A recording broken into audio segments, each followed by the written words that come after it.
Մարտունի քաղաքում իրականացվող փողոցաշինական աշխատանքները վերածվել են բնապահպանական աղետի։ Անրուրեմը շարունակում է բազմաթիվ ահազանգներ ստանալ, որոնք վերաբերում են քաղաքի երբեմնի կանաչապատ գոտիների ոչնչացմանը։ Մարտունու կանանց համայնքային խորհուրդ ՀԿ նախագահ Անահիտ Գևորգյանը, ով գործընթացին հետևում է սկզբից, Անրուրեմի հետ զրույցում հայտնեց, որ ամեն ինչ սկսվել է դեռ 2025 թվականի նոյեմբեր-դեկտեմբեր ամիսներին Երևանյան փողոցի վերանորոգմամբ։ Նրա խոսքով 2019 թվականից այստեղ տնկվել էր մոտ 250 եղևնի, որից 150-ը արծաթափայլ։ Սկզբում բնակիչներին հավաստիացրել էին, թե ծառերը տեղափոխվում են ավելի ապահով տարածք եւ վերանորոգումից հետո կվերատնկվեն, սակայն իրավիճակը կտրուկ փոխվել է 2026 թվականի ապրիլին։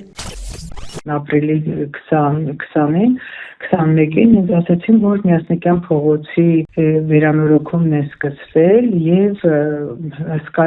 մեծ ծառերը, որոնք 40-50 տարվա պատմություն ունեն, տեղահանվում են եւ տեղափոխվում են։ Տիկին Անահիտը շեշտում է, որ միայն բողոքի ձայն բարձրացնելուց հետո համայնքապետարանը սկսեց փաստաթղթավորել գործընթացը։ Ապրիլի 27-ին համայնքապետարանի էջում հայտարարություն տարածվեց, որ հանրային լսում է լինում, եւ ամսի 30-ին եղավ ավականունիստ այդ նույն հարցը Միասնիկյան փողոցի ծառերը վերատնկելու եւ այլի վերաբերյալ հարցը դրվեց ավականու քննարկման, եւ ես նորից հրապարակում արեցի իմ էջում, որ ծառերի սպանդը շարունակվում է, բայց արդեն օրինական դաշտում, արդեն համայնքի ղեկավարի ձեռքում է ժամկետած հանրային լսման դրական եզրակացությունը եւ գրպանային ավականու որոշումը եւ ծառերի սպանդը առանց որևէ մասնագիտական եզրակացության եւ այլի հանվում են։ Նա դիմել է բնապահպանության եւ ընդերքի տեսչական մարմին, որտեղից հայտնել են, որ հարուցվել է վարչական վարույթ, որի արդյունքում արձանագրվել է, որ ծառերի հեռացումը պայմանավորված է եղել քաղաքում իրականացվող ճանապարհաշինարարական աշխատանքներով եւ ոռոգման առունների կառուցմամբ։ Որպես իրավական հիմք նշվել է համայնքի ավականու 2026 թվականի ապրիլի 30-ի թիվ 87 որոշումը։ Ըստ վարույթի տվյալների հայտնվել է 11 ոչ կենսունակ ծառ, իսկ մնացած 393-ը նախատեսվել է տեղափոխել Մարտունու կոմունալ տարածք հետագա վերատնկման նպատակով։ Սակայն ականատես Անահիտ Գևորգյանը նշում է, որ պատասխանը հիմնված է բացառապես համայնքապետարանի տրամադրած տեղեկատվության վրա։ Նա ուշադրություն է հրավիրում նաև ժամանակագրական անհամապատասխանության վրա։ Ավականու որոշումն ընդունվել է ապրիլի 30-ին, մինչդեռ բնակիչները ծառերի հեռացման մասին ահազանգել էին դեռևս ապրիլի 22-ին։ Անրուրեմը դիմեց նաև բնապահպանության եւ ընդերքի տեսչության մամուլի խոսնակ Նաիրա Աղաբաբյանին, պարզելու, թե արդյոք միայն փաստաթղթերի հիման վրա են վերահսկողություն իրականացնում, ինչ հիմնավորմամբ են ծառերը տրակտորներով վնասելով հանվել, ուր են տեղափոխվել, քանիսն են վերատնկվել եւ դրանցից քանիսն են աճել։ Նաիրա Աղաբաբյանը հայտնեց, որ արձակուրդում է եւ հարցերին կպատասխանի գրավոր տարբերակով։ Անրուրեմը դիմեց նաեւ շրջակա միջավայրի նախարարության մամուլի խոսնակ Անի Հակոբյանին, հասկանալու համար, թե արդյոք նախարարությանը չի հետաքրքրում 393 ծառերի ճակատագիրը եւ ինչ քայլեր են իրականացվել ծառերը պաշտպանելու ուղղությամբ։ Բնականաբար նախարարությունը տեղյակ է, բայց ինչպես գիտեք, շրջակա միջավայրի նախարարության լիազորությունները տարածվում են դիմության հատուկ պահպանվող տարածքների եւ անտառապատ հողերի վրա, այսինքն համայնքային տարածքներում շրջակա միջավայրի նախարարությունը լիազորություններ չունի։ Անրուրեմը զրուցեց նաեւ մարտունեցի Արամ Մանուկյանի հետ, ով ողջ գործընթացի ականատեսն է եղել։ Բայց դա չի նշանակում, որ այդ ամբողջ երկայնքով Երևանյան փողոցի ամբողջ երկայնքով հոսանքի գիծ է եղել եւ դրա պատճառով են հանել։ Արամ Մանուկյանը պատմեց, որ ծառերի հեռացումը հիմնավորվել էր նրանով, որ դրանց տակով անցնում են կոմունիկացիաներ, հոսանքի լարեր ու ջրահեռացման համակարգեր։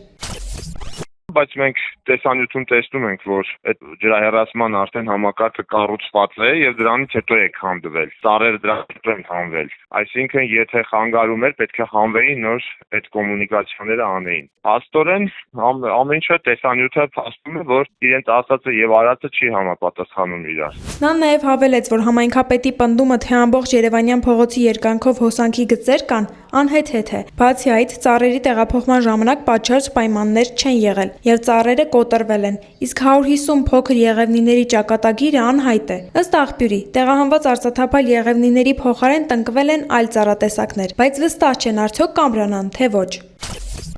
Իրենք հենց սկզբից այդ քաղաքականությունն են որտեղ գրել, որ Եղևնիները պետք չեն մեզ, հանենք այլ ծառեր տնկել։ Այլապես իրենք կարային եւ այս նոր տնկված ծառերը համադրեին հին Եղևնիների հետ եւ փոքր եւ բարձր եւ ստանային գեղեցիկ պատկեր։ Պարզվում է Մարտունու համայնքի ղեկավար Հովհաննես Հովեյանը ծառերի նկատմամբ հատուկ վերաբերմունք ունի եւ դրանք հեռացնում է բոլոր մայթերից։ Ալնուր-ԷՄ-ի հետ զրույցում ՀԿ սեկտորի ներկայացուցիչ Անահիտ Գևորգյանը սկսեց թվարկել Գևորգ Սիրոյան, Սայաթնովա, Շահումյան, Աբովյան, Վարդան Մամիկոնյան փողոցներն ամբողջությամբ զրկվել են կանաչապատումից։ Չնայած համայնքապետարանը բնակիչների հետ հանդիպան ժամանակ խոստացել է, որ մնացած ծառերին ձեռք չեն տա, Մարտունու բնակիչները չեն հավատում եւ շարունակում են պայքարել իրենց քաղաքի կանաչը փրկելու համար։ Ալնուր-ԷՄ-ը դիմեց նաեւ համայնքապետարան, որտեղից ասացին, որ կզանգահարեն, սակայն դրանից հետո մեր զանգերը մնացին անպատասխան։ Փորձեցին կապ հաստատել նաեւ համայնքապետ Հովհաննես Հովեյանի հետ, ում հավանաբար զգուշացրել էին եւ նա մեր զանգերին կրկին չպատասխանեց։ Դիմեցինք նաեւ Եղարքունիքի մարզպետ Կարեն Սարգսյանին,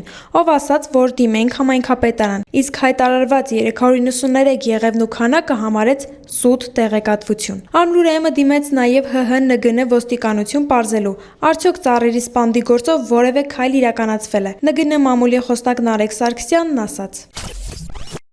Սրանով ոստիկանությունում հաղորդում չկա ու որքան որ ես տեղյակ եմ, համայնքապետարանը հայտարարություն արել է, իրանք են այդտեղ ինչ որ աշխատանքներ կատարել, դրա համար պետք է խնդրեմ դիմեք համայնքապետարան։ Հիշեցնենք, ՀՀ քրեական օրենսգիրքը նախատեսում է պատասխանատվություն ծառերի, թփերի եւ բուսածածկի ապօրինի հատման, ոչնչացման կամ տեղափոխման համար, տուգանքից մինչեւ ազատազրկում։ Եվ Մարտունի համայնքի ղեկավար Հովհաննես Հովեյանը պետք է պատասխանատվության ենթարկվի։ Ստացվում է, ծառերը հատվում են, քաղաքը մնում է առանց կանաչի, իսկ պատասխանատու մարմինները զբաղված են ոչ թե վերահսկողությամբ,